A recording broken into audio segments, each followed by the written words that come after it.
We have so much inside us that we don't tap into. And my goal is to help people tap into it, to figure out what it is that they really want, what the vision is for their life, and then to sit down and look at what their values are, and then create that vision within those values, and then you can start creating an action plan to go with it. A lot of people want to just go out there and create action, but they need to do first things first. So if you make a statement like, I just look at chocolate cake and I gain 10 pounds, the next time you look at chocolate cake, or you eat the chocolate cake, your subconscious that wants to do exactly what you have told it to do says, oh my gosh, where do we want to put that? And he was sitting like this. And if you notice, this gentleman right here, his elbows are out. He's taking up space. We will be in a conversation with someone and we're actually waiting for them to take a breath so that we can jump in and take off with our own story, with our own bad self. Being trustworthy is doing what you said you were going to do, when you said you would do it, when you don't feel like doing it anymore. This is your reputation.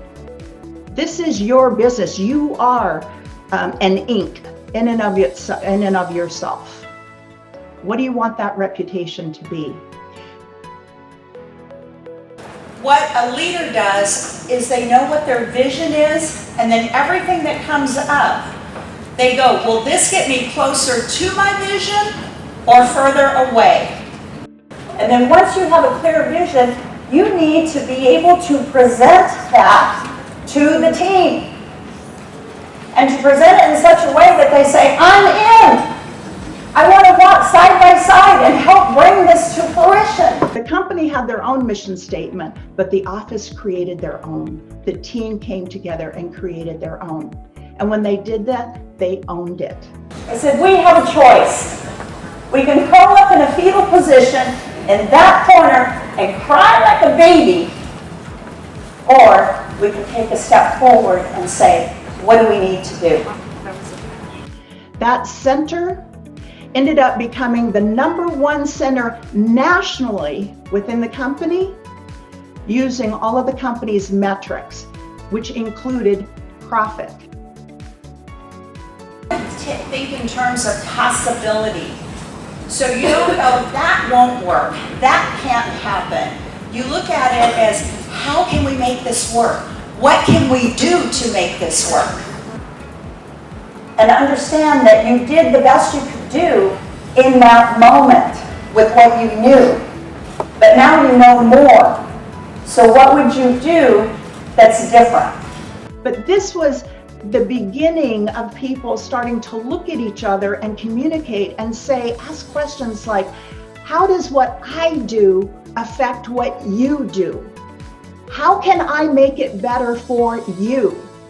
And in turn, that person was also asking, well, what about me? How can I make your job easier?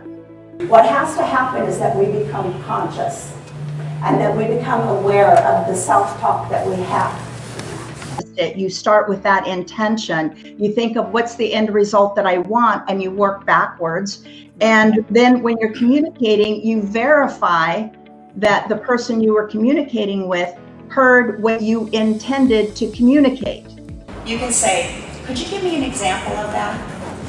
And let them give you an example so you get a clearer understanding. You know what your strengths are, and learning what their strengths are and what their weaknesses are and what your weaknesses are. You have the opportunity to build a team where you put people on the right seat of the bus. My opinion of a true leader is that sometimes they walk in front, sometimes they walk beside, and sometimes they walk behind. Because sometimes you're having to demonstrate the behavior that you want done. Other times you're saying, you've got this, but I'm right here next to you as you move through.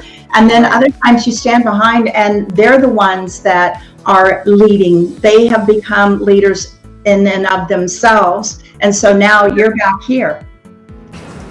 That means that somebody saw that you were already a leader or that you have the potential of being a great, excellent, the best leader possible. The fact that you're sitting in the room means that you accepted that responsibility. So now you have to make sure that you are walking in your excellence and demonstrating it.